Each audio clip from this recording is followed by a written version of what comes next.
अपने ही चंचल मन को अपने ही बस में करके एकाग्रता, स्थिरता एवं स्वयं अपने आप में शांति का अनुभव करने के बाद स्वयं मैं कौन हूँ को जानने की दृष्टि से साधना करते करते आज 1104 दिन हो गए। तारीख 15 नवंबर सन 2024, दिन शुक्रवार, प्रातःकाल का समय।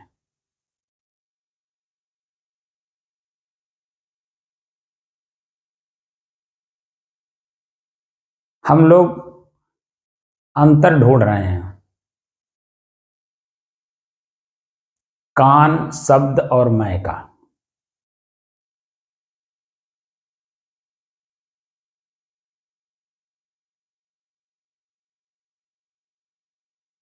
दिन में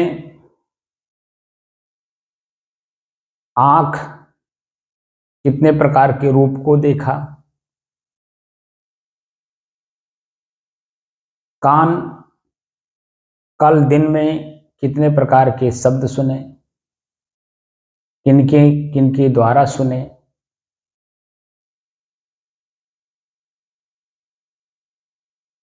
किस किस स्थान पर कौन व्यक्ति है और वो उसकी आवाज भीतर से निकल रही है और उसे आपने सुना।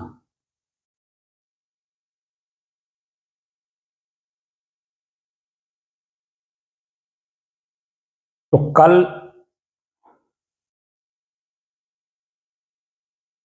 सुबह से लेकर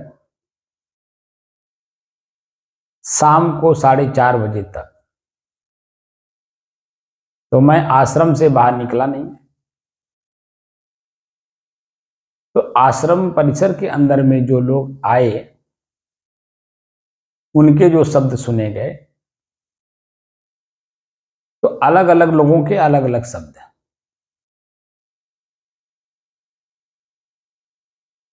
सुबह मैं ध्यान से यहां से उठकर गया,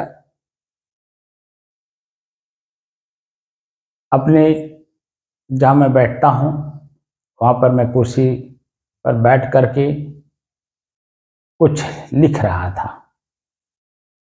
सुबह कल थोड़ा देर हो गया था, 8:30 बज गए थे। तो एक बालक आया, आश्रम परिसर में ही रहता है। वो बालक ने कहा कि मेरा चाय बना दीजिए। मैं चाय पीता नहीं, चाय बनाता नहीं। अचानक उसने शब्द मुंह से निकाला, दौड़ता दौड़ता गया, हांफते हुए कह रहा मेरा चाय बना दीजिए।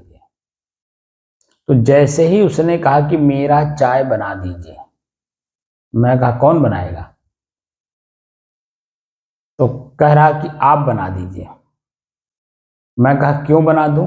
अब देखिए, प्रश्न पे प्रश्न हो रहे हैं और शब्द पे शब्द निकल रहे हैं। तो मैं क्यों बना दूं? तो उसने कहा कि इसलिए बना दीजिए कि मेरे घर आज आग नहीं जलेगा। मैं कहा क्यों नहीं जलेगा? तो कह रहा कि गांव पर हमारे पटीदारी में किसी का देहांत हो गया है।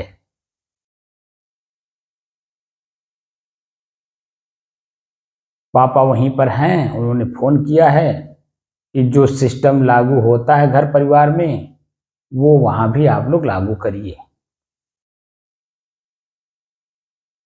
तो इसलिए आप मेरा चाय बना दीजिए। तो जैसे ही पहला वाक्य हमारे कान ने सुना उस बालक का कि मेरा चाय बना दीजिए, कान ने सुना तो उसको वहीं निर्णय करके बता देना चाहिए था, भैया हम नहीं बना सकते या बना सकते हैं। या उसी को वहीं पे प्रश्न करना चाहिए था, भैया क्यों आप हमसे चाय बनवा रहे हैं। तो ये काम तो कान ने किया नहीं, किया तो मुंह ने।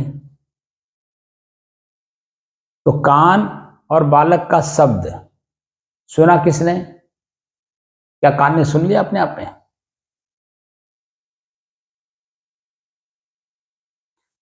बड़ी बारीकी से अध्ययन करिएगा।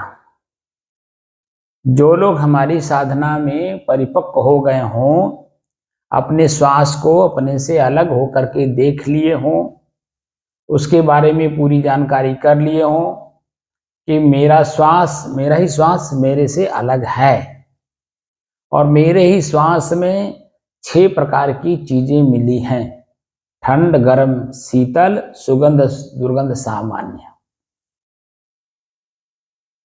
और अपने ही इसी श्वास पर हमने क्या, क्यों, कैसे, कब, कहां और कौन, सारे प्रश्न चिन्ह लगा करके मैंने अपने श्वास को देखा है। इस तरह से जो पूर्ण रूप से अपने आप में परिपक्व होंगे और चेतना में रह के काम किए होंगे, वही मेरी बात को समझ पाएंगे। क्योंकि किसी भी दिशा को, किसी भी लक्ष्य को प्राप्त करने के लिए कोई भी व्यक्ति जो भी लक्ष्य बनाता है, जब तक उस लक्ष्य के प्रति एकाग्रचित होकर के काम नहीं करता है, तब तक उसे कैसे मालूम कि मेरा ये लक्ष्य पूरा हुआ। जिंदगी का 2-3 लक्ष्य ऐसे हैं जो काफी दूर के बाद प्राप्त होते हैं। जैसे लड़की पैदा आज हुई, उसकी शादी होगी 20 साल में, 22 साल में, 25 साल में, 18 साल में। आज से लेकर के और 20, 22, 25 साल तक लगातार उसके बारे में सोचना होता है, बोलना होता है, करना होता है। और लेकिन फिर भी मन में बात को रखना होता है कि इसकी शादी करनी है, ये पराई लड़की है, पराई घर की है, मेरा धरोहर नहीं है, दूसरे की धरोहर मेरे पास है। इसका सुरक्षा करना, इसका देख रेख करना है, इसको पढ़ाना लिखाना, इसको योग्यता देना, इसको अपने पैर पे खड़ा करना। ये माता और पिता दोनों का काम है। तो 20-25 साल, 18 साल से लेकर के 25 साल, किसी किसी घर में मैंने देखा 30-30 साल हो जाते हैं शादी, कोई बिरला घर में, बड़े घरों में ऐसा होता है। तो आज से लेकर के 30 साल तक लगातार, अब आप समझ लीजिए कि एक एक दिन कैसे कैसे गुजरता होगा माता पिता का या उनके गार्जियनों का। आप सहज समझ सकते हैं, क्योंकि आप लोग गृहस्थी में हैं, तो आप लोग सहज समझ सकते हैं कि 20-25 साल तक लगातार कैसे चलना होता है। दूसरी, जो व्यक्ति नौकरी ज्वाइन करता है, चाहे वो सरकारी हो चाहे वो प्राइवेट हो, नौकरी ज्वाइन करते ही 60 साल की अवस्था तक, अब किस अवस्था में आपने नौकरी ज्वाइन किया है, तो 18 साल से लेकर के 30 साल तक के बीच में आप कभी भी जो नौकरी ज्वाइन करते हो, तो वो नौकरी 60 साल तक लगातार आपको अपने उम्र के हिसाब से 60 साल तक जो व्यक्ति नौकरी कर रहा है, उसके 60 साल की अवस्था तक उसे नौकरी करनी होती है। अब नौकरी करने का मतलब क्या? दूसरे को समर्पित होना, पूर्ण रूप से समर्पित होना। और जब पूर्ण रूप से आप समर्पित होते हैं तो पूर्ण रूप से वो आपको ग्रहण भी करता है, तो आपका हर चीज देखरेख करता है, हर तरह से देखरेख करता है। आप बीमार हो गए, दवा का पैसा वो देता है। यानी कोई भी घटना आपके शरीर के साथ अगर हो जाता है तो पूरी जिम्मेदारी वो लेता है, आप ही का नहीं बल्कि आपके पूरे परिवार का, आपकी पत्नी, आपके अनमैरिड बच्चे। पहले तो माता पिता का भी था, अब पता नहीं माता पिता का है कि नहीं। तो 60 साल की अवस्था तक कितने बारीकी के साथ समर्पण भाव से हमें नौकरी करनी होती है। जिस दिन अंतिम दस्तखत आप करते हो कि आज के बाद हमें अब नौकरी नहीं करनी है, चाहे आप रिजाइन दे दीजिए या स्वतः 60 साल की अवस्था पूरी होने दीजिए, जिस दिन अंतिम दस्तखत करते हो, कितनी राहत की सांस लेते हो आप। और चाहे प्राइवेट हो चाहे सरकारी हो, आपको मुक्त करते समय, नौकरी से मुक्त करते समय आपको रामायण, गीता, कुरान, या ईसाई हैं तो बाइबिल, अंग वस्त्र और एक किताब दे करके सम्मानित करके आपको विदा करते हैं सब, और कहते हैं कि अब आपकी जिंदगी स्वतंत्र जिंदगी है, अब हमारे यहां से आप मुक्त हो गए, और जा करके अब भजन करिए। पहले 2005 के पहले या 2000 के पहले तो पेंशन भी था, तो पेंशन देती थी सरकार, या प्राइवेट कंपनियां भी पेंशन देती थी जो लिमिटेड है। तो वो आपकी पूरी जिम्मेदारी आपके मृत्यु तक लेती थी। नौकरी से रिटायर होने के बाद और मृत्यु पर्यंत आपको पेंशन देती थी। यह मैं आपको दे रहा हूं, आप जा करके बैठ के भजन करिए और इसी से अपना जीवन यापन करिए। आपको इधर उधर कहीं जाने की जरूरत नहीं।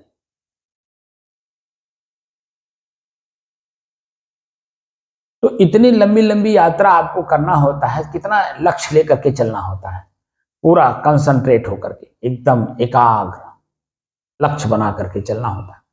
तो उस दौरान आप देखेंगे कि कितनी कठिनाइयां सहनी पड़ती हैं, ठंडी, गर्मी, बरसात, भूख, प्यास, मान, अपमान, यानी कि पूरी जिंदगी परतंत्र रहती है, स्वतंत्र नहीं रहती है।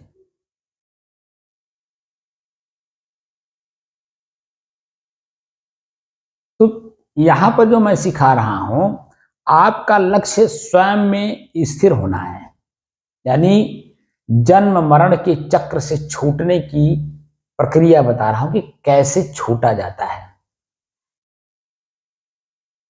तो छूटा कैसे जाता है, हमने खुद पकड़ रखा है, लोभ और लालच बस। 20-25 साल तक जन्म से लेकर के लड़की का आपके अंदर में किसकी शादी करनी है, लोभ लालच है, जो कि आप अपने घर परिवार में भी रख सकते हैं। लेकिन लड़की है तो पूरा समाज जानता है कि पराई लड़की है, पराई घर की है। जब तक शादी हो नहीं जाता है तब तक देखिए आपका मन स्वतंत्र नहीं है। जब तक आप नौकरी से मुक्त नहीं हो जाते हैं तब तक आपका मन स्वतंत्र नहीं है। तो एक एक दिन का, एक एक हफ्ते का, एक एक महीने का, एक एक साल का घटनाएं जो घटती रहती हैं, आपको आकलन होगा।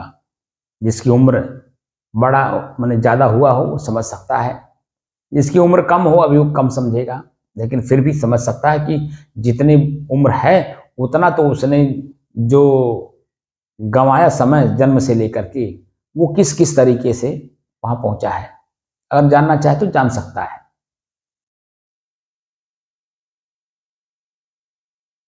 तो हम अब अपने आप में स्थिर होना चाहते हैं, यानी स्वच्छंद होना चाहते हैं, स्वतंत्र, स्वबस, स्वतंत्र और स्वच्छंद। हम अपने आप में स्थिर होकर के स्वच्छंद होना चाहते हैं, सारी बंधनों से मुक्त होना चाहते हैं। कोई बंधन मेरे जीवन में न रह जाए, मेरे ऊपर कोई भी उंगली, व्यक्ति कोई उंगली उठाने वाला ना रह जाए। तो जब आप क्रिया ही नहीं करोगे तो कोई कुछ बोलेगा क्यों? लेकिन क्रिया करोगे तो वही क्रिया, जो कर्म आप करोगे तो किसी को अच्छा भी लगेगा तो वाह वाह कहेगा, और किसी को बुरा लगेगा तो आपको नकारेगा। आप तो कर्म कर रहे हो, लेकिन सामने वाला उस कर्म से प्रभावित है या नहीं है, और प्रभावित भी है तो किस तरह की उसके अंदर में प्रभाव पड़ रहा है, अच्छे के रूप में या बुरे के रूप में। क्योंकि वह सामने वाला भी तो अपना एक लक्ष्य लेकर के काम कर रहा है, उसके लक्ष्य में आप बाधक बन रहे हो या साधक बन रहे हो। अगर साधक बन रहे होंगे तो वो आपको प्रिय लगेगा, आप उसके लिए प्रिय लगोगे, या अगर उसके लक्ष्य में आप बाधक बन रहे हो तो आप प्रिय लगोगे। दोनों स्थितियां हैं, क्योंकि सामने वाला भी अपना एक लक्ष्य लेके चल रहा है।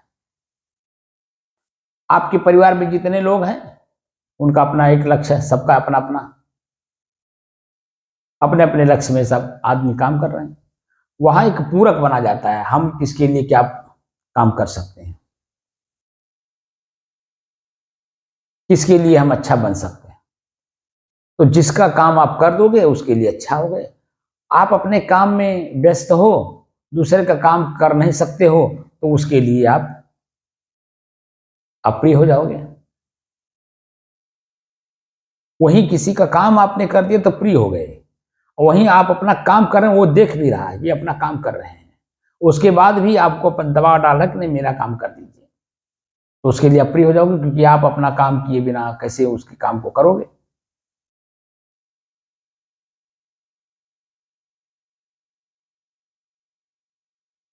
तो हम जो कार्य करते हैं अपने स्वयं के लिए ही करते हैं, उसी कार्य में बंधन भी बनता है और उसी कार्य से हम बंधन मुक्त भी होते हैं। तो ये जो काम साधना की जा रही है, यह एक लक्ष्य है कि हम सदैव के लिए, सदैव मतलब अब इस शरीर के बाद कोई शरीर हम धारण ना करें। ऐसे कितने लोग हैं जरा बताइए हमें, कि आपके अंदर में जिज्ञासा हो कि ये शरीर हमें पुनः ना मिले, चाहे मानव का हो चाहे अन्य जोनियों का हो, हम सबसे मुक्त होना चाहते हैं। तो जन्म क्यों होता है, इस कारण को जब आप जान जाओगे और जान करके उसका निवारण कर दोगे, तो जन्म क्यों होगा। और जब जन्म नहीं होगा तो मरण क्यों होगा।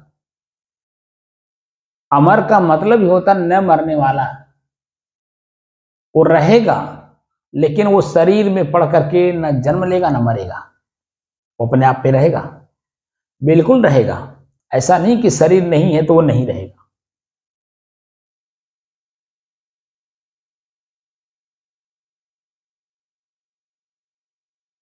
शरीर है तो हमारी चेतना है, तो शरीर हमारा चमक रहा है, लेकिन क्या जब हम इसी शरीर में से निकल जाते हैं, जिसको आपने मुर्दा कहा, अब मुर्दे को जब देखते हो तो उस शरीर में जो शरीर को चलाने वाला है वो निकल गया, तो शरीर वहीं पड़ी हुई है, लेकिन क्या वो नहीं रहेगा, क्या नहीं होगा वो। अगर होता नहीं तो दूसरे शरीर में जाकर के जन्म कैसे लेता। इस शरीर को छोड़ा, तो शरीर को छोड़ करके अगर होता नहीं तो दूसरे शरीर में जाता कैसे। बड़ी बारीकी से अध्ययन करना होता है। मैं आप लोगों के बीच में इसीलिए मैं ज्यादा भीड़ नहीं जुटा रहा हूं कि भीड़ में कुछ लोग होते हैं जो पहले से शुरू से लेकर के चलते हैं, कुछ लोग उसी में बीच बीच में आते रहते हैं। तो जो शुरू से चल रहा है वो तो शुरू से सुनते सुनते उसके अंदर में उस बात का पूरा अस्तित्व मालूम हो जाता है कि शब्द क्या बोल रहे हैं, लेकिन जो बीच में व्यक्ति आता है वो तो उस बात को समझता नहीं है, इसीलिए वो बीच बीच में अपनी मनोवृत्तियां डाल देता है। और हमारे समाज में यही हुआ है। जिस समय में ऋग्वेद काल था, ऋग्वेद काल से लेकर के और शास्त्र काल तक, शास्त्र काल तक सभी लोग अपने अपने जगह पे सही थे। फिर श्रुति आ गई, स्मृति आ गई, कितने चीजें आ गई, लेकिन वो फिर भी वहां पे सही था कुछ, क्योंकि अपना काम करते हुए लोग धर्म धर्म को समझने की कोशिश करते थे। तो जो गुरुओं के सानिध्य में रह करके अध्ययन किया वो तो कुछ उसके बारे में जाना कि वास्तविकता क्या है और वास्तविकता से हम कितना दूर हो रहे हैं, या हम वास्तविकता की प्रति कितना नजदीक हो रहे हैं। ये चलता रहा।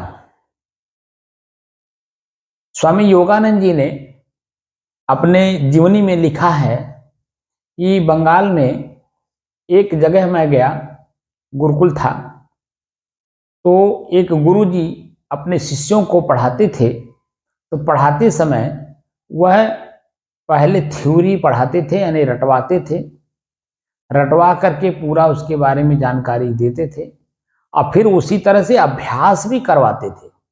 जैसे मैं कर रहा हूं आप लोगों को, कि मैं जानकारी के साथ साथ अभ्यास भी करा रहा हूं। स्वामी योगानंद जी ने अपने जीवनी में लिखा है, और उन्होंने लिखा है कि ऐसा मैंने पहली बार देखा है अपने जीवन काल में। ऐसा पहली बार देखा गुरुकुलों में कि गुरुजी जो पढ़ा रहे हैं वह भीतर से उससे संवेदनाओं के आधार पर अनुभव भी करा रहे हैं। क्योंकि धर्म आध्यात्मिक है, आध्यात्मिक ही धर्म है। हम भीतर से, अंदर से जानना चाहते हैं, क्योंकि दो क्षेत्र है, एक बाह्य क्षेत्र, एक आंतरिक क्षेत्र। तो अध्यात्म आंतरिक क्षेत्र को मजबूत करता है, जिससे कि हमारा व्यवहार पवित्र होता है। क्योंकि मैं ही हूं जो इसी हाथ से अच्छे भी कार्य करता हूं और इसी हाथ से हम बुरे भी काम करते हैं। तो जो मैं हूं, यानी प्रत्येक शरीर में जो मैं बोलने वाला है, वह जिस तरह से अपने आप में ट्रेनिंग लिए रहता है गुरुओं के द्वारा, माता पिता के द्वारा, अपने ही परिवार समाज के द्वारा, जो कुछ भी उसे प्राप्त हुआ रहता है, वो उसी तरह से अपने हाथ का प्रयोग करता है, अपने आंख का भी प्रयोग उसी तरह से करता है, अपनी जबान का भी प्रयोग उसी तरह से करता है।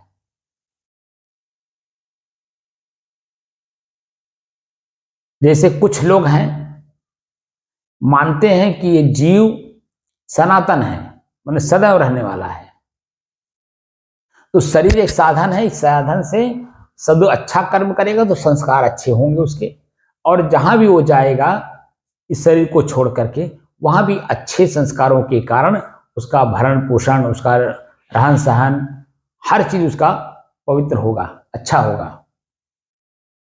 इसीलिए मानव शरीर कर्म भूमिका है, और कर्म भूमिका में आकर के हम अच्छे कर्म करके संस्कार को अर्जित करें, ताकि हम जहां भी जाएं वहां हमारे अच्छे कर्म दिखाई दें, लोग हमको आदर दें। तो जब आप अच्छे कर्म करोगे, दूसरे के प्रति अच्छा सोचोगे, दूसरे के प्रति अच्छा बोलोगे और दूसरे के प्रति अच्छा करोगे, तो कहीं भी आप जाओगे तो निश्चित है कि आपका आदर होगा। हम लोग जब छोटे छोटे थे तो देखे हैं उस समय में कि पहले दूसरे के परिवार के बच्चियों को अपने घर से उन्हें बुलाया जाता था अपनी बेटी की तरह। अब बुला करके और उनको आदर के साथ रखा जाता था, और जब उन्हें विदा किया जाता था तो अपनी बेटी की तरह विदा किया जाता था। अब बेटी कैसे विदा होती है आप सब समझ सकते हैं। तो कब बुलाया जाता था? शादी विवाह हो, यानी कोई फंक्शन हो, तो उसमें उन्हें बुलाया जाता था। क्यों बुलाया जाता था? क्योंकि उन्हें भोजन बनाने बड़ा अच्छा आता है, और वो उबती नहीं है, परेशान नहीं होती है, बल्कि वो सेवा भाव से काम करती हैं। भोजन इतना सुंदर बनाती हैं कि वो कितने भी लोगों का भोजन हो वो स्वयं बना लेती थी। उनके साथ और भी लोग, परिवार के लोग काम करते थे पार्ट टाइम, लेकिन वो पूर्ण समर्पण होकर के जब तक वो रहती थी तब तक पूरा भोजन, चाहे 4 परिवार का हो, चाहे 40 लोगों का हो या 400 लोगों का हो, सबका भोजन बड़े मन से बनाती, तो उसका आदर होता था। छोटी सी बात को मैंने एग्जाम्पल के रूप में दिया कि आपकी कीमत कैसे बढ़ती है। आपके अंदर में जो गुण होता है, स्वभाव का मतलब ही होता है स्वभाव। स्व माने स्वयं, भाव माने कीमत होता है। आप मार्केट में जाते हो तो भाव पूछते हो सब्जियों के,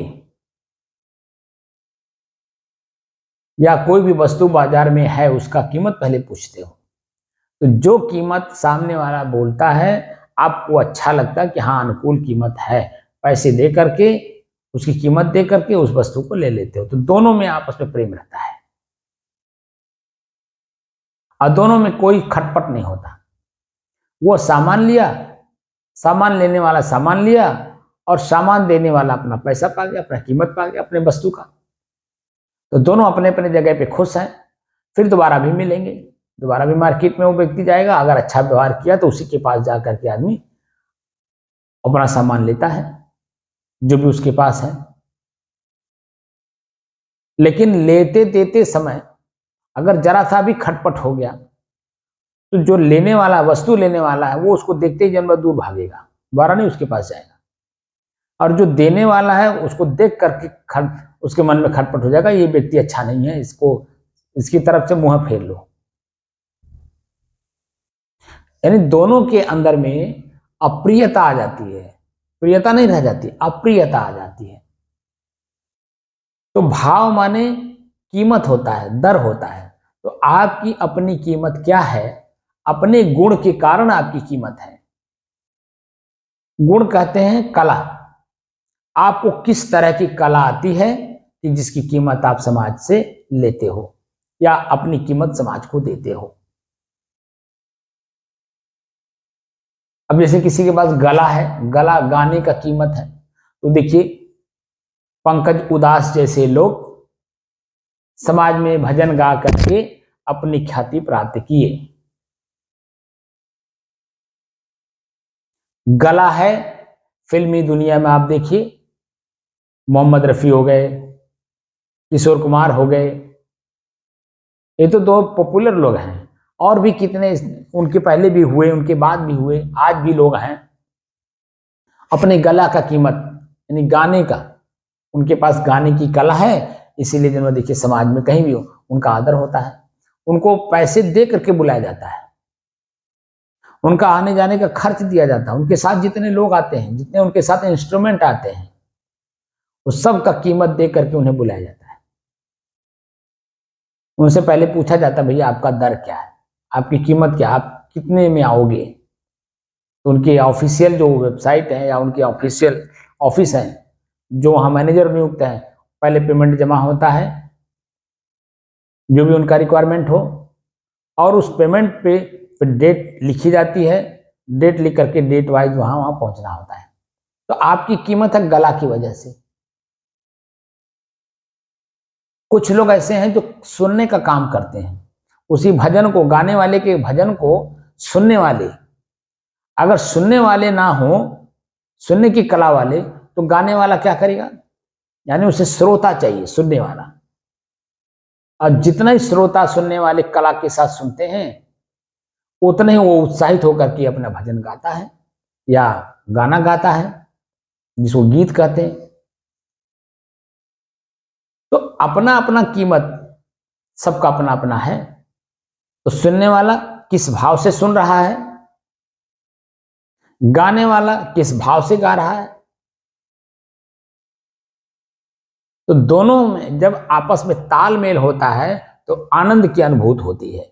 गाने वाला जब श्रोता के अनुकूल भजन नहीं गाता है या गीत नहीं गाता है, तो वही श्रोता गाने वाले को जूता चप्पल भी चला देते हैं, गाने वाले के ऊपर जो श्रोता होते हैं, क्योंकि श्रोता के अनुकूल भजन नहीं है या श्रोता के अनुकूल गीत नहीं है या उनकी गला सही नहीं है।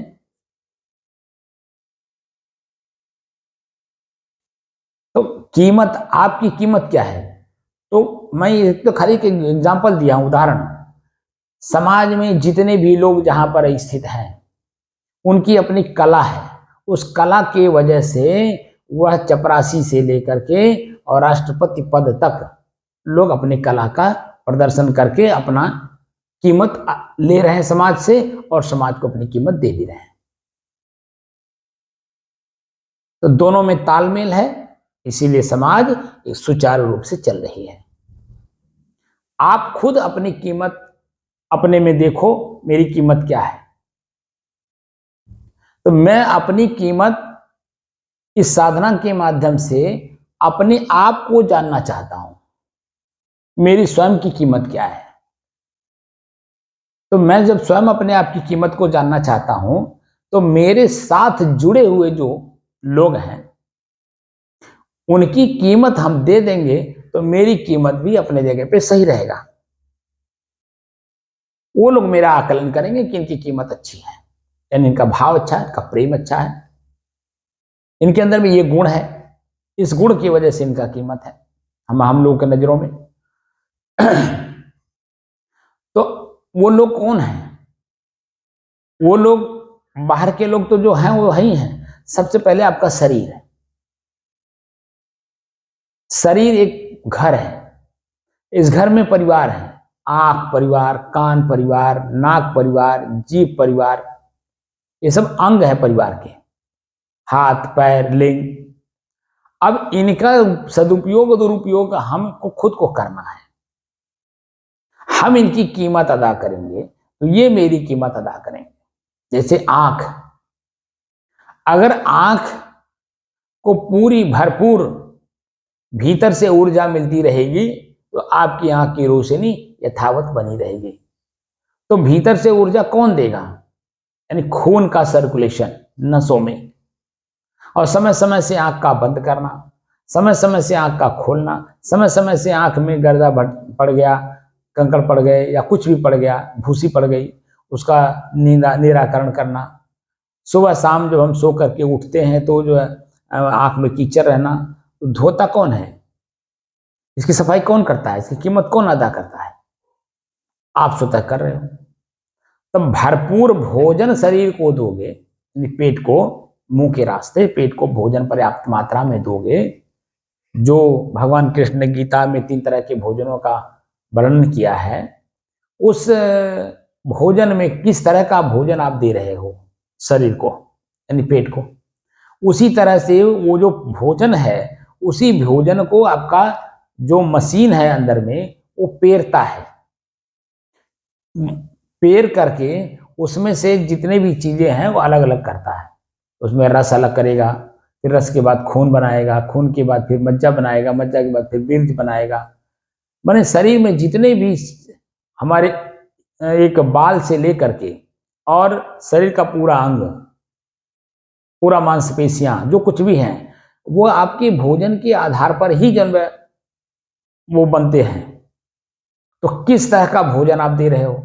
अगर सात्विक भोजन है, प्राकृतिक भोजन है, जो शरीर को अनुकूलता देता है, तो आप देखेंगे आपकी आंख की रोशनी यथावत बनी रहेगी, कान की सुनने की क्षमता आपकी देखिए यथावत बनी रहेगी, पैर से चलने की क्षमता भरपूर रहेगी, हाथ से कुछ काम करने की ताकत बल हमेशा बना रहेगा, आप कुछ भी कर सकते हैं। लेकिन जैसे ही अपने शरीर को आपने कमजोर किया, भोजन पर्याप्त मात्रा में नहीं दिया, समय से नहीं दिया, इसके शरीर के अनुकूल भोजन नहीं दिया, तो जिस तरह का भोजन जिस समय में आप देते हो उसी को तो पेरेगा मशीन, उसी को पेरेगा, और पेर करके उसी तरह से रस निकालेगा और आपके शरीर के ऊर्जा को उसी तरह से प्रदान करेगा। वो है वीर्य शक्ति। वीर्य शक्ति हमारे शरीर की सबसे उत्तम एनर्जी मानी जाती है और उसी की वजह से हमारे शरीर के अंदर में एक जोश, एक जज्बा बनी रहती है, आंख की रोशनी बनी रहती है, कान की सुनने की क्षमता उसी तरह से बनी रहती है, पैर से चलने की क्षमता बनी रहती है, आपकी आवाज जो निकलती है ना, आवाज भीतर से, उसमें अपना देखिए कितना तेज रहता है, अपने स्वतः के सारे काम करने की क्षमता उसकी रहती है। इसके साथ साथ मन हमारा एकदम कार्य करने की क्षमता लिए रहता है, जागृत रहता है मन हमारा, हमें क्या करना है, हम क्या कर रहे हैं। लेकिन जिस क्षण आप किसी भी कारण से अपने शरीर की ऊर्जा को नष्ट किए या नष्ट हुआ किसी भी कारण से, तो आप खुद अपने शरीर की इस क्षमता को आप देखते हैं कि जैसे ही हमारे शरीर की वीर्य शक्ति नष्ट हुई, वैसे हमारे शरीर की स्थिति क्या हो गई? पूरा अंग, आंख देखना नहीं चाहता, कान सुनना नहीं चाहता, हाथ उठता नहीं, पैर चलता नहीं, यानी इसको बोलते हैं शिथिलता। जैसे ही वीर शक्ति नष्ट हुई, आपके शरीर की शिथिलता आ गई, पूरा शरीर आपका काम नहीं करता। और इसको भी आप ही देखते हो। शरीर उत्साहित है काम करने के लिए, ये भी आप ही देखते हो। शरीर का शक्ति नष्ट हुई, नष्ट होते समय भी आप देख रहे हो, नष्ट होने के बाद का परिणाम भी आप देख रहे हो, और शरीर में वही ऊर्जा आपके शरीर में थी तो भी आप देख रहे थे। शरीर में जब ऊर्जा रहती है तो मालूम पड़ता है दीवार तोड़ दें, इतना क्षमता रहती है। लेकिन जैसे नष्ट होती है, वैसे ही शिथिल जब हो गए तो क्या मन में आपके भाव आएगा? कुछ भी भाव नहीं आएगा। तो सर्वशक्ति शक्तिमान आप खुद हो। अपनी शक्ति का प्रयोग कहां कर रहे हो, किस में कर रहे हो, किस रूप में कर रहे हो, ये सब चीजों को देखा जाता है।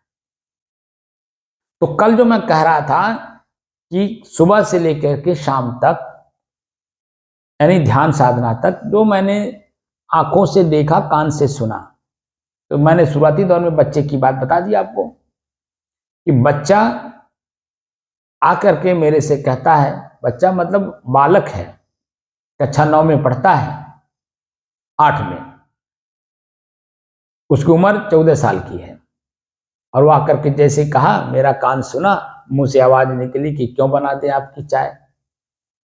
उसने कहा चाय बना दीजिए, मेरी चाय बना दीजिए।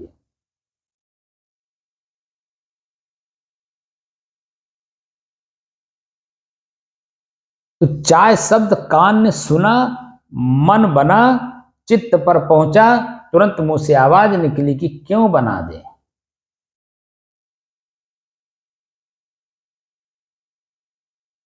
तो जब 2-4 प्रश्न हमने किया, 2-4 प्रश्नों का उत्तर उस बच्चे ने दिया, मैं अपने आप में संतुष्ट हो गया, उसकी चाय बना दी, और जैसा उसने कहा वैसे ही मैंने बनाया,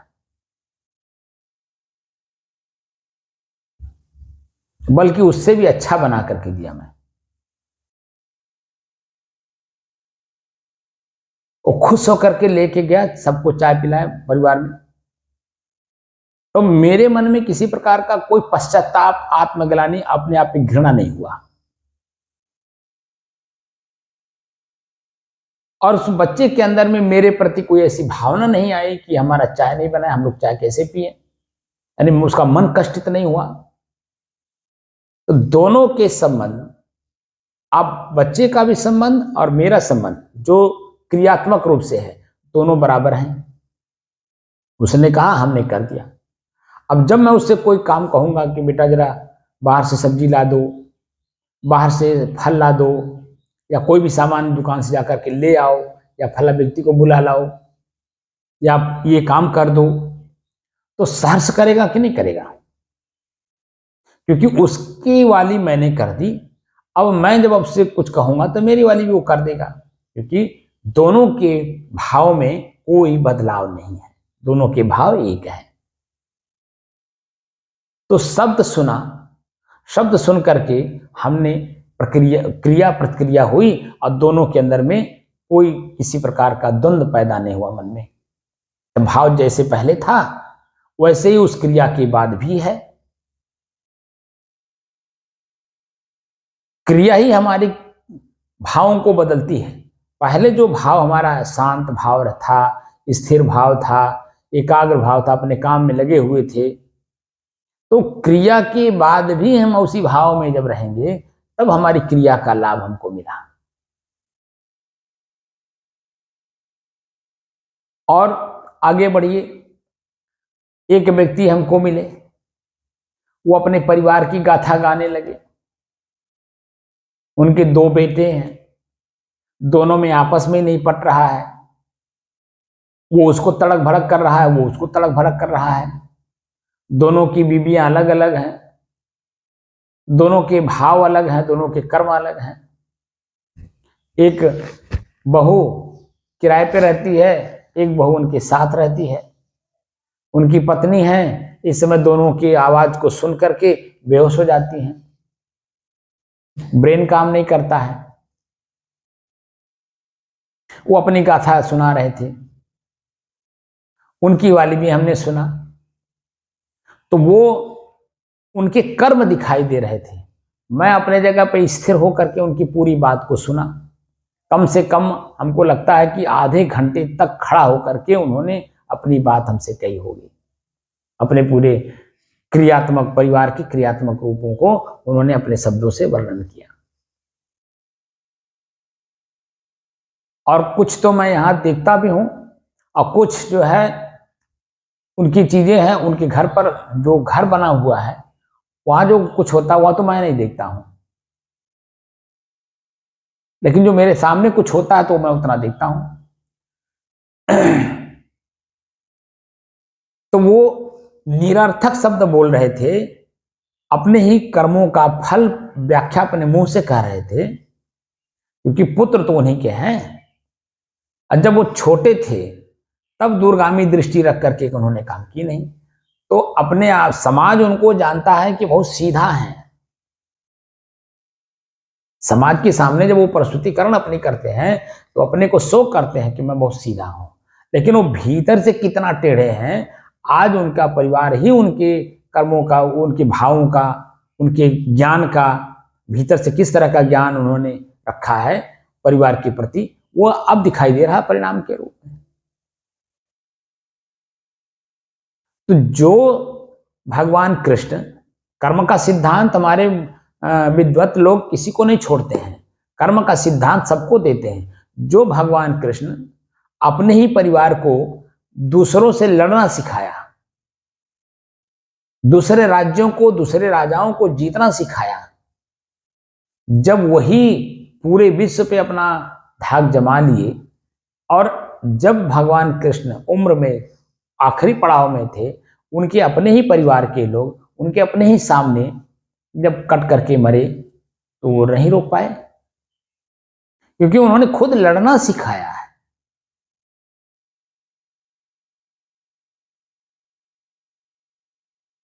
तो आपस में ही कट करके मरे, और असहाय भगवान कृष्ण कुछ नहीं कर सके। ये मैं नहीं कह रहा हूं, ये आपके भगवान कृष्ण के जो गाथा गाने वाले पुस्तकें हैं उसमें लिखा हुआ है।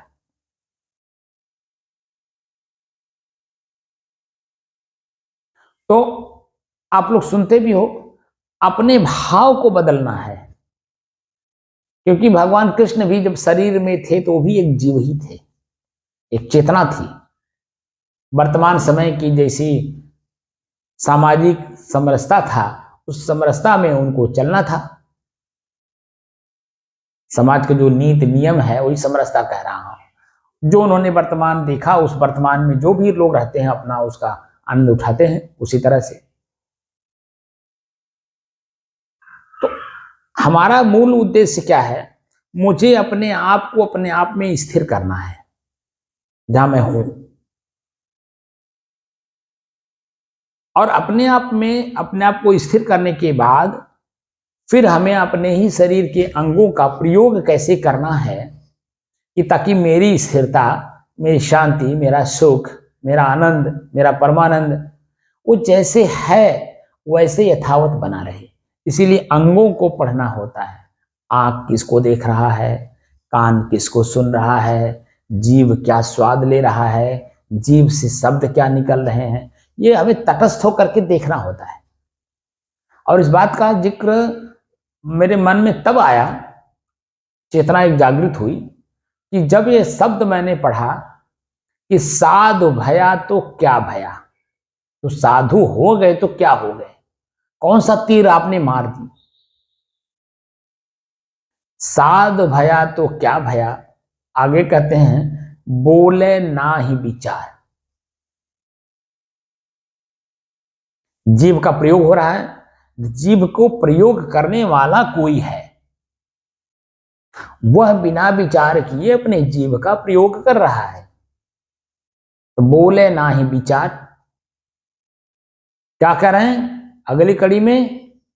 ह, ह, बोले ना ही विचार,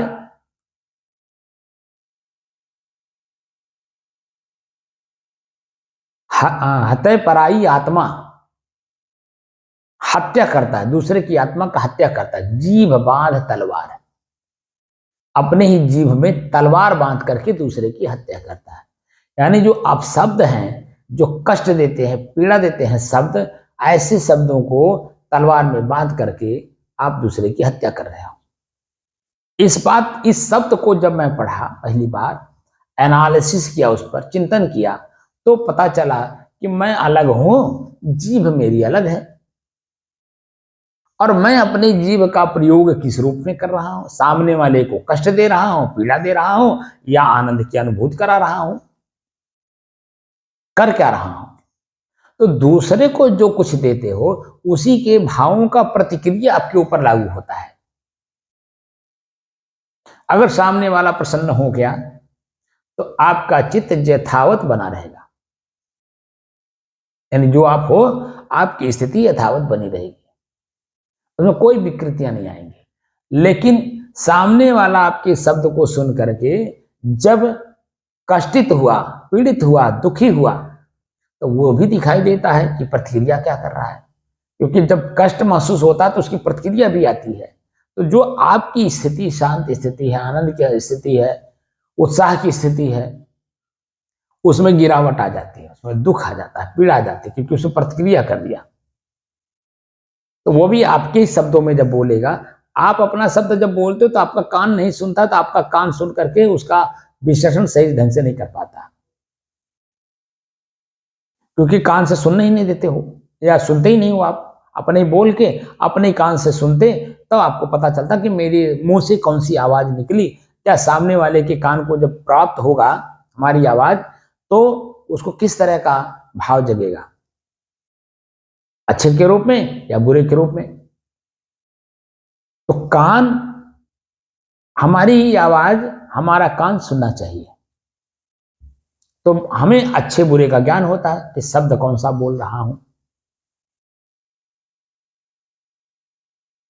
तो शब्द बोलते समय या सुनते समय हमारा कान सुनता है, तो उसका विश्लेषण कौन करता है? क्या कान करता है? नहीं, वो मन बन जाता है, और मन चित्त के पास ले जा करके कहता है ये क्या बोला, क्यों बोला, किस लिए बोला, किस अर्थ में बोला, कितनी दूरी से बोल रहा है। वो सारी समझ जो है वो देने वाला चित्त है। और चित्त जब अनुसंधान कर लेता है और अपने आप में आप कोई अनुसंधान करने की क्षमता आगे नहीं रह जाती है, तो उसको कहते हैं बुद्धि, यानी निश्चय कर लिया कि ये इसलिए बोला।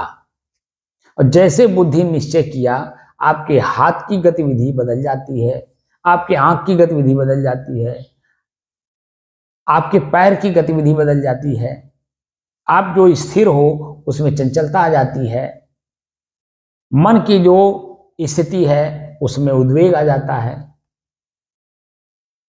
तमाम तरह की चीजें बदल जाती हैं। शब्द जैसे ही कान अपशब्द के रूप में सुनता है, लेकिन शब्द शब्द के रूप में जब सुनता है तो आपके अनुकूल शब्द होता है, क्योंकि वह भी आप ही की तरह स्थिर होकर के अपने मुंह से शब्दों को निकाल रहा है। तो कान हमारा सुनता है। तो जो 2 घंटे आधे घंटे तक खड़ा होकर के उन्होंने अपने ही परिवार के गाथा गाए, और उन्होंने क्या कहा, अब महाराज जी जब हम फ्री छोड़ दिए, अब कोई चिंता गम नहीं रखते हैं।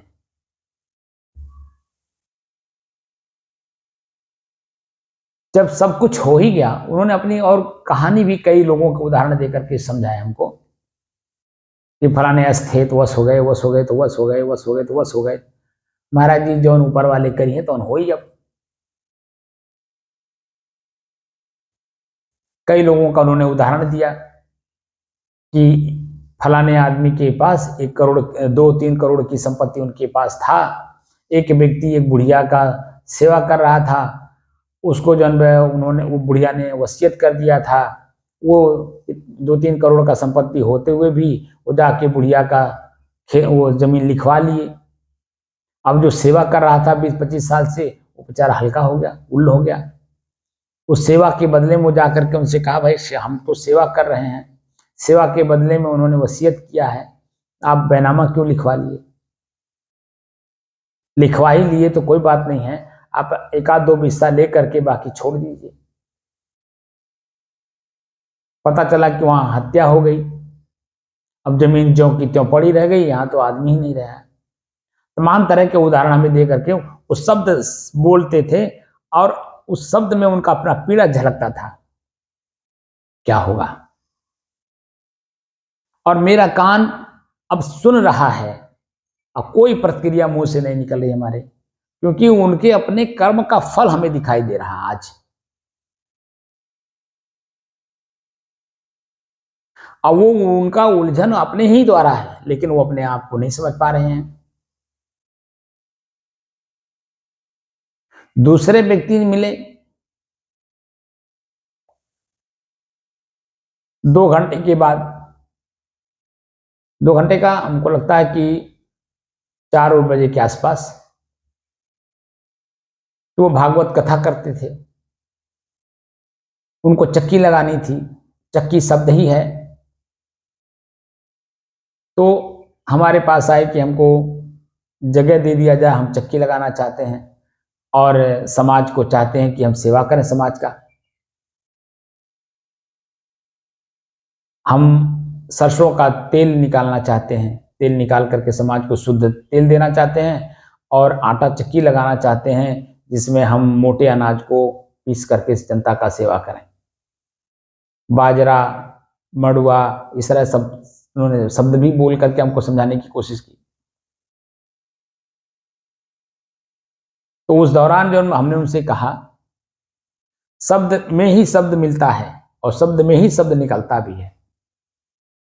सुनने को भी मिलता है, बोलने को भी, जो बोला जाता है वो भी शब्द, जो सुना जाता है वो भी शब्द।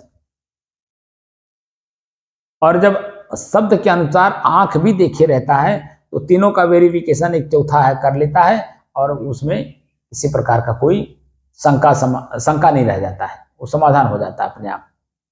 क्योंकि शब्द बोल रहा है आदमी मुंह से और मस्तिष्क पकड़ रहा है कि कौन सा शब्द किसके बारे में बोल रहे हैं। जैसे मड़ुआ, मड़ुआ एक खाने वाला वो चावल की तरह होता है, लेकिन वो गोल होता है, बड़ा ताकतवर होता है। तो मड़ुआ का आटा, बाजरा, ज्वार, वो सब खाने वाली चीजें हैं। तो आंख देखा हुआ पहले से, तो जैसे शब्द मुंह से उनके निकला, कान हमारे कान ने सुना, हम तुरंत उस वस्तु पर हमारा नजर पहुंच गया, क्योंकि पहले से देखा हुआ आंख। हमने कहा बहुत अच्छा काम आप कर रहे हैं। अब भागवत की चर्चा हुई तो वो उनका भी दांत खराब हुआ था, तो खराब दांत में वो तमाम बातें बोले, तो हमने कहा कि उसी में कथावाचक का और कथा श्रोता का दोनों का नियम लिखा हुआ श्रीमद् भागवत महापुराण में शुरुआती दौर में ही।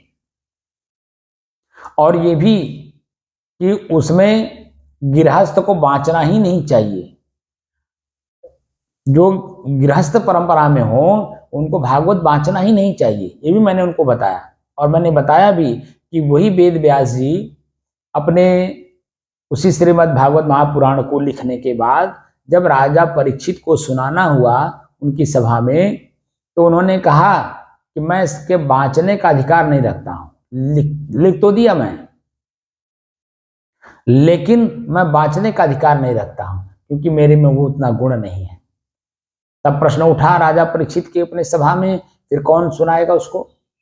तब उन्होंने ही कहा कि मेरा पुत्र है, त्यागी है, उसके मुंह से जब ये सुना जाएगा तब आपकी पीड़ा, आपकी व्यथा दूर हो जाएगी। मेरे मुंह से सुनने से आपकी व्यथा, आपकी पीड़ा दूर नहीं होगी। तो त्याग परंपरा को उन्होंने महत्व दिया है, न कि गृहस्थ परंपरा को महत्व दिया है। वो तुरंत समझ गए। और हमने कहा कि इसको तो स्त्री को बांचना ही नहीं चाहिए। जब वेद व्यास जी खुद लिखे और खुद बांचे नहीं, उन्होंने अपने आप को बताया कि मैं गृहस्थ हूं, मैं इसका बांचने का अधिकार नहीं रखता हूं, इसको त्यागी बांचते हैं। तो जब पुरुष नहीं बांच सकता तो स्त्री कैसे बांच सकती है।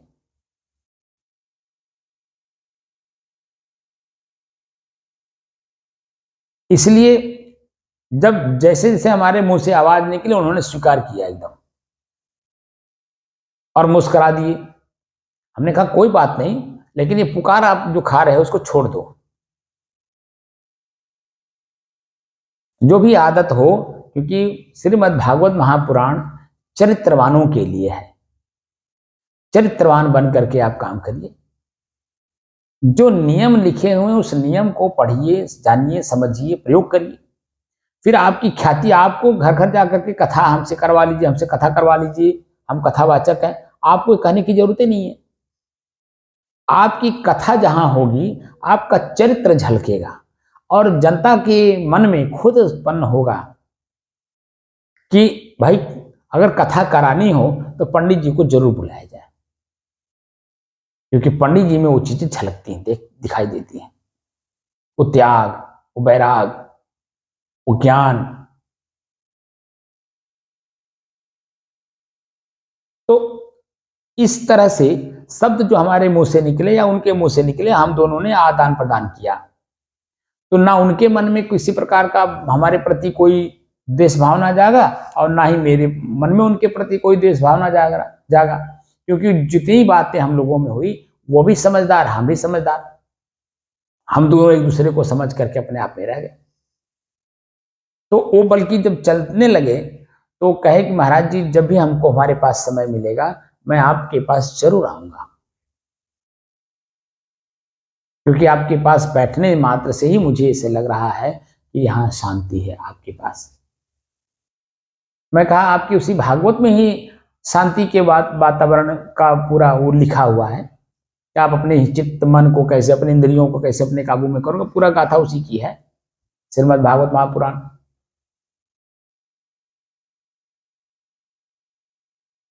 तो हम उसी का अभ्यास करा रहे हैं। आप खाली थ्योरी बोलते हैं लेकिन मैं उसका प्रैक्टिकल करा रहा हूं।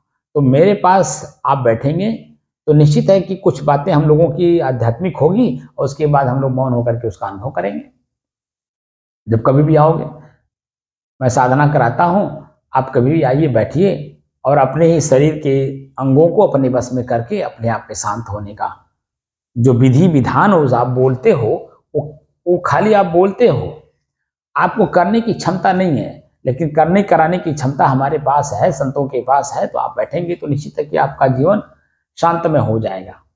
और आखिरी जो पड़ाव होगा वृद्धावस्था की या मृत्यु अवस्था की, उसमें आप अपने जीवन को जब आकलन करने लगेंगे कि मैं क्या क्या किया, तो उसमें आपको दिखाई देगा कि मैंने अपना जीवन सुचारू रूप से सही तरीके से चला लिया। अब मुझे जाना है तो कहाँ जाना है, तो हमारे शरीर के अंग कौन से ज्यादा प्रयोग हुए हैं तो उसका अभ्यास ज्यादा रहेगा। और जिस चीज का अभ्यास ज्यादा रहता है मन मस्तिष्क सहजता से पहले वहीं जाती है, हमें कठिनाई नहीं आता है। तो हमारे शरीर का कौन सा अंग ज्यादा प्रयोग हुआ? आंख। आंख में किस रूप में आपने उसको प्रयोग किया है उस तरह से वो सहज हुई होगी। कान, कान का प्रयोग आपने किस तरह से किया है। जीभ, जीभ का भी प्रयोग दो तरह से होता है, स्वाद लेने के लिए, एक शब्द बोलने के लिए। अब इसमें भी आपने किस तरह का स्वाद लिया है और किस तरह का शब्द बोला है। तो सहजता जिसमें आपकी होगी, सहज भाव में आपकी स्थिति उसी में बनी होगी, और वही स्थिति आपकी जाकर के किस जोनी में जाना है, किस शरीर में जाना है, सहज भाव में उसी में आप चले जाओगे। तो शरीर, शरीर के अंग ये मेरे से अलग हैं, मैं इनका प्रयोग करता हूं। तो मैं अपनी जगह पे हूं नहीं, इसीलिए इनको प्रयोग करते समय हमें ये नहीं पता चलता कि मैं सही प्रयोग कर रहा हूं या गलत प्रयोग कर रहा हूं। अपने शरीर के अंग मैं प्रयोग कर रहा हूं, किस रूप में प्रयोग कर रहा हूं यह हमें ही नहीं पता चलता है। और जब परिणाम आता है हमारे सामने, क्रिया हुई तो प्रतिक्रिया होगी ही। तो जब प्रतिक्रिया होती है तो हमारा ही चित्त मन शरीर पूरा कष्टित हो जाता है, दुखी हो जाता है, पीड़ित हो जाता है। क्रिया हुई, प्रतिक्रिया होगी ही, निश्चित है। तो प्रतिक्रिया के रूप में आपका आनंद आपको मिल रहा है, सुख मिल रहा है। चारों दिशाओं में आपकी जय जयकार हो रहे हैं। तो शब्द बोलते समय, प्रयोग करते, जीव का प्रयोग करते समय बड़ी सावधानी के साथ अपने जीव का प्रयोग आपने किया है। तो संगत का भी वो रंग दिखाई देता है। आपके संस्कारों का, आपके माता पिता का संस्कार, आपके परिवार का संस्कार, आपके समाज का संस्कार वो दिखाई देता है। क्या आपने कौन से संस्कार प्राप्त किए कि जो सबको अपने भाव में, अपने अनुकूलता में ला करके खड़ा कर लिए और सभी चारों दिशाओं से आपकी जय जयकार हो रही। तो सभी प्रकार से अगर देखा जाए तो शरीर को चलाने वाला ही दोषी है।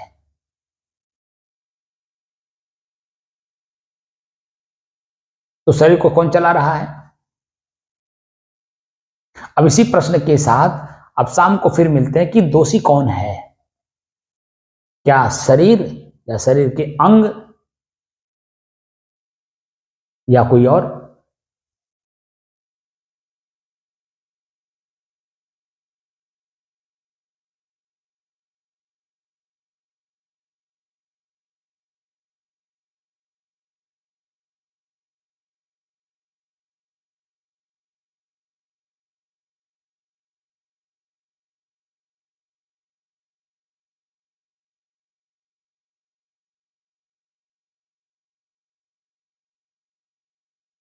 तो कल दिन भर का जो कान का सुनने की क्षमता थी वो सब कुछ सुन करके और शाम को फिर अपनी स्थिति में आ गए, क्योंकि हमने जो क्रिया हुई हमारे कान के सामने, आवाज आई, तो प्रतिक्रिया जो हुई वो उसी के अनुकूल हो गई। यानी वो व्यक्ति दुखी ना हो, उसके विपरीत हम बात न बोले। तो सामने वाला भगवान को बताया, ऊपर वाले को, ऊपर वाला जैसा चाहेगा वैसा होगा। तो हाँ, हमने भी कह दिया भाई हाँ ठीक है, भगवान ने तो कर्तव्य करेंगे। जब हम जान रहे हैं कि भगवान शरीर को कहते हैं, तो शरीर को प्रयोग करने वाला दोषी हुआ, और यानी कि तुम ही दोषी हो, ये शब्द का प्रयोग हमने नहीं की कि तुम दोषी हो, खुद दोषी हो। हमने भी उन्हीं में हाँ मिला दिया। हाँ भाई सही बात है कि भगवान दोषी हैं, भगवान जैसन करी है जैसन हो। तो मेरी मन की स्थिति, जब हम जागृत हुए, उसी जागृत अवस्था में रह करके सुबह जब जगे थे तो बहुत प्रसन्न थे, आनंदित थे। कोई शब्द कान के पास नहीं था, कोई दृश्य आंख के सामने नहीं था, कोई जीभ के पास कोई स्वाद नहीं था, कोई शब्द बोलने की स्थिति नहीं थी, पैर चला नहीं, हाथ हिला नहीं। तो मेरी जो स्थिति जगते समय थी, वही स्थिति फिर सोने से पहले, नहीं उसी बिस्तर पे मैं जब कल शाम को गया, तो मैं अपने आप को जब देखा, तो जिस स्थिति में मैं चेतना में आया था, उसी स्थिति में मैं अब चेतन विहीन अवस्था में जा रहा हूं, यानी निद्रावस्था में जा रहा हूं। यानी मन में किसी प्रकार का कोई कष्ट नहीं है, कोई उत्साह नहीं है, कोई उमंग नहीं है, कोई काम करने की क्षमता लेकर के नहीं सो रहे हैं कि कल ये काम करना है। यानी एकदम बिल्कुल शांत भाव में सो रहे हैं। कल सुबह होगा कि नहीं होगा इससे कोई मतलब नहीं, मैं अपने आप में हूं इससे मतलब है। यानी हमारे सारे शरीर के अंग, इनकी क्रियाएं, इनके भाव, इनके संस्कार, सब कुछ अब मेरे अपने में आकर के निहित हो गए। एकदम शांति आ गई और शांति से मैं सो गया। तो जो आप लोगों को मैं सिखाता हूं कि अभ्यास करो, चलते, उठते, बैठते, सोते, जागते, भोजन करते, यानी कहीं भी रहो, कोई भी काम करो, तो अपने श्वास की गति को देखा करो, बार बार देखा करो। मैं भोजन कर रहा हूं तो भोजन किस तरह कर रहा हूं, मेरा श्वास की गति कैसी चल रही है। मैं रास्ते चल रहा हूं तो मेरे श्वास की गति कैसे चल रही है। मैं बोल रहा हूं तो मेरे श्वास की गति कैसे चल रही है। मैं किसी की आवाज को सुन रहा हूं तो मेरे श्वास की गति कैसे है। यानी हर एक जगह पे जब आप अपने श्वास, क्रिया भी होती रहे, श्वास की गति भी, तो तीन चीजें दिखाई देंगी, क्रिया, श्वास और श्वास को लेने वाला, क्रिया को देखने वाला, सुनने वाला, उसको जानने वाला, यानी फिर कोई तीसरा दिखाई देगा। वो महसूस होता है कि कोई तीसरा है, लेकिन वो जो तीसरा है वो जब अपने आप में आ जाएगा तो इंद्रियों की कोई चेतना वहां नहीं रहेगी।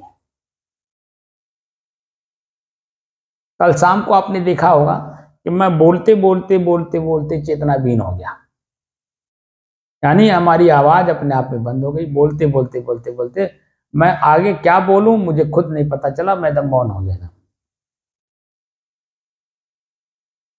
ये खुद की भी आपकी स्थिति बनेगी, लेकिन जब आप रेगुलर काम करेंगे और चेतना में रह के काम करेंगे तो आपको भी पता चलेगा कि मैं जब अपने इंद्रियों की क्रियाओं से अलग होता हूं तो चेतना विहीन हो जाता हूं।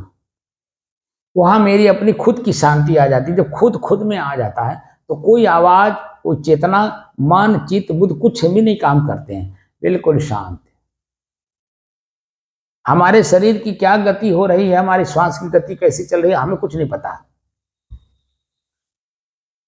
आप जब एकदम बिल्कुल शांत हो जाइए, आपकी श्वास जो चलती है ना, घर घर की आवाज आपको खुद आती है, आप नहीं समझ पाते हो।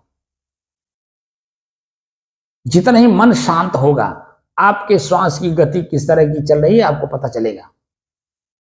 लेकिन वो सब सब चेतना में होता है। लेकिन जब चेतना विहीन हो जाते हैं तब आपके श्वास की गति क्या चल रही है, कैसे चल रही है, आवाज कर रही है कि नहीं कर रही है, आपको कुछ पता नहीं चलता। एकदम शांत, क्योंकि आप अपने में एकदम स्थिर हो गए। तो जो क्रिया हो रही है सब प्रकृति में हो रही है। शरीर चलता है अपनी प्रकृति में।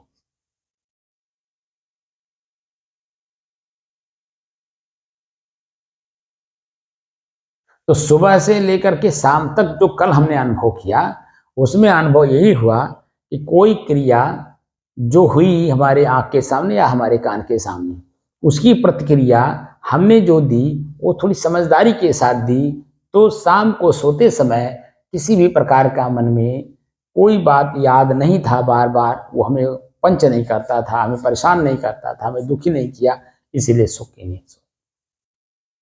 और जो मेरा कर्म है दूसरे को समझाना, लेख लिखना, वो सब मैंने अपने अपने समय से काम किया। लोगों को भेजना व्हाट्सएप पर, फेसबुक पर, यूट्यूब पर, इन तीनों में मैं अपने जो भाव हैं, विचार हैं, लिखने के रूप में, प्रवचन के रूप में सबको भेजता रहता हूं, ताकि लोग सुने, देखें, जाने। कुछ तो उनके अंदर में जागृति आएगी, कुछ तो प्रश्न जगेगा, कौन लिखा, कहां से लिखा, क्यों लिखा, इनका क्या मंतव्यता है, कुछ तो मन में जागृत होगा। तो कुछ ना कुछ उनके अंदर में चेतना लाने के लिए कुछ ना कुछ समय से मैं करते रहता हूं। तो अब मैं अपने काम में मैं लीन था, कोई हमारे मन में उद्वेग नहीं था। इसीलिए जो कुछ भी मैं सोचता था सुंदर रूप से सोचा, सुंदर रूप से लिखा।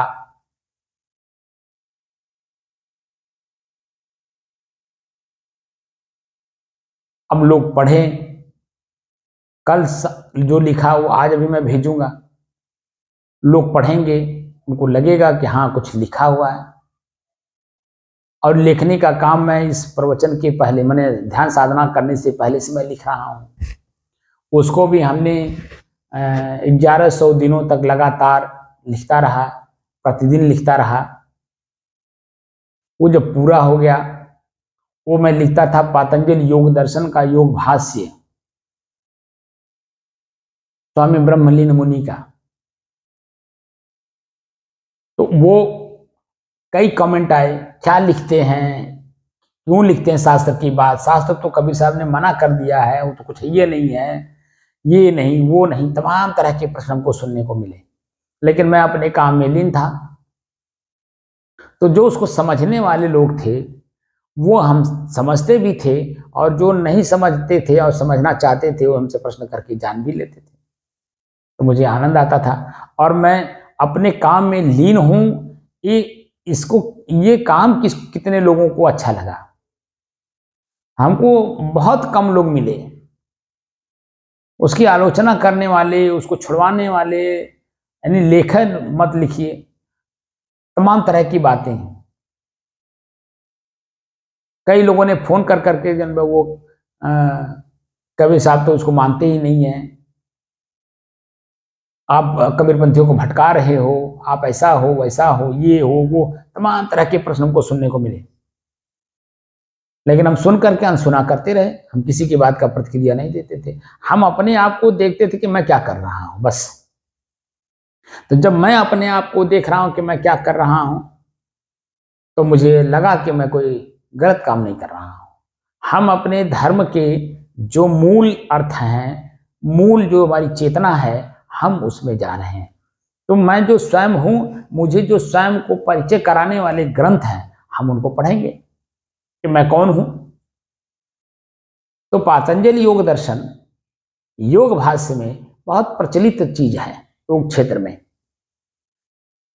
और हर व्यक्ति उसका जिक्र करता है, हर जगह उसका जिक्र है, गीता में भी जिक्र है।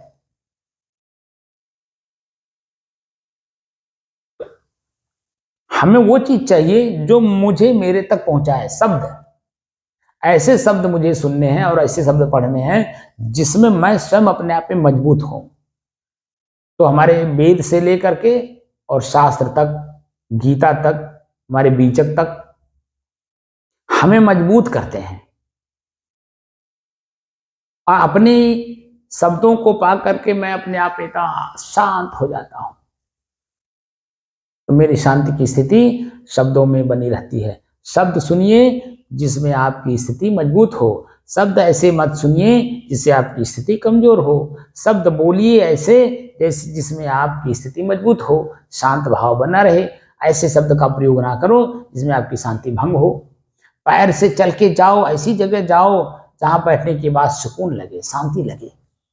ऐसी जगह चल करके मत जाओ जहां आपका शांत स्थिति, शांत मन उद्वेगित हो, परेशान हो, दुखी हो। हाथ से ऐसे कार्य करो जिसमें आपको सुकून मिले, मन प्रसन्न हो, आनंदित हो दूसरे की सेवा में।